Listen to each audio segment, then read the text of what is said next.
Hey, this is Jeff from United Campus Ministry across the street from Bridgewater. And I still am wrestling with this raspy voice and this slight cold. But yeah, it was the final week of classes this week. One of the interesting and unique dynamics of what we do out here is such a transitional ministry. There are students that I won't see ever again already. They've already had their finals. They had them a week early, or else, yeah, they've gone home and they'll be gone for a month. And some students are graduating at semester break here. So some students I'll see in about 30 days after finals week this upcoming week. Some I won't see ever again. But the reality is we're trying to plant seeds, and God loves these people. So be in prayer for students as they enter into finals week. There's a lot of stress. There's a lot of people that are wondering what they're going to do with their time. So pray for young men and women to make wise decisions and that God keeps working in their lives. We had a great week here at the Ministry Center. We served 2 meals.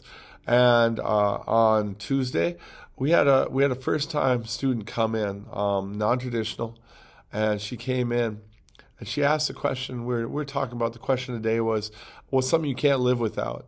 And it sparked some conversation. And eventually she asked the question, can I still go to heaven if I'm mad at Jesus?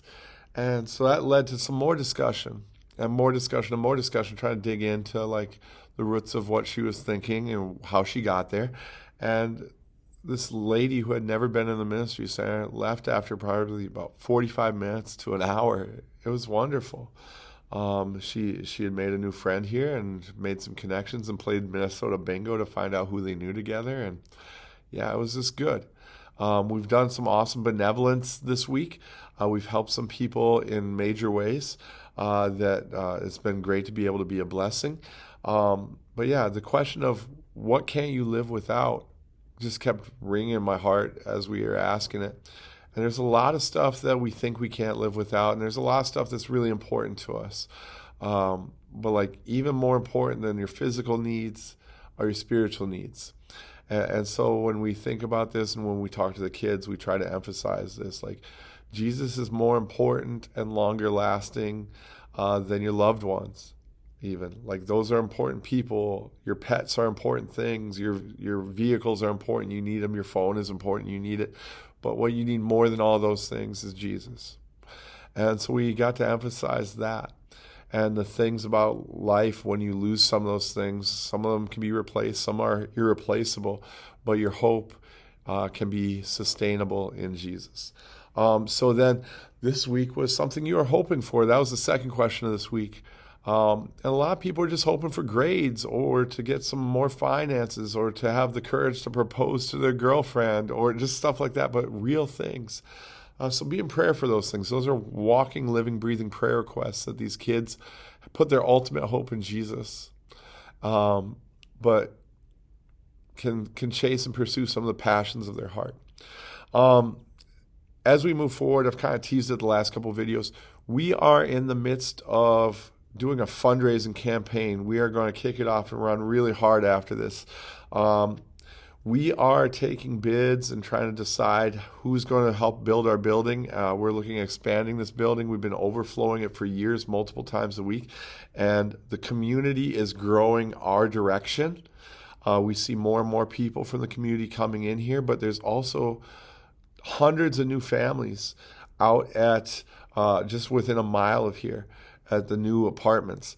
The college isn't going anywhere. This is an evergreen ministry, and we have so many opportunities to serve and love people and share the gospel. So where we're at right now, as far as like pledged and physically received, it's hard to describe, but we're sitting at around 630,000 that have either been pledged or partially received. And what we're going to end up looking at for a price tag might come in around $1 million.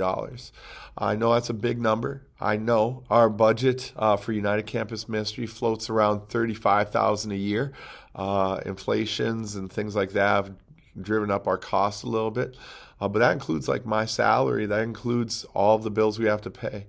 And so moving forward, I'm going to be telling stories about our ministry, about where I've seen God move and work, and the importance of what this is. I've been doing that hopefully doing that well week after week. And this is year 12 or 13 or 4. I don't even know. I think it's year 13 for me out here. God's been so faithful here, guys.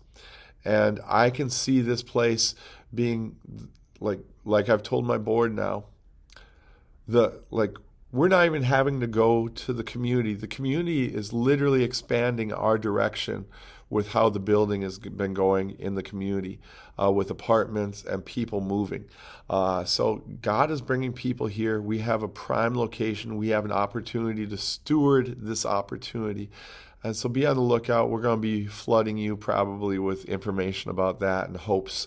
And it's not wishful thinking. This is something I think is needed and something that's going to bless Ridgewater and the expanded community. So yeah, this is getting out of hand how long this video is going. But thank you so much. Keep praying for the students. Keep praying for me. And I will see you real soon. God bless.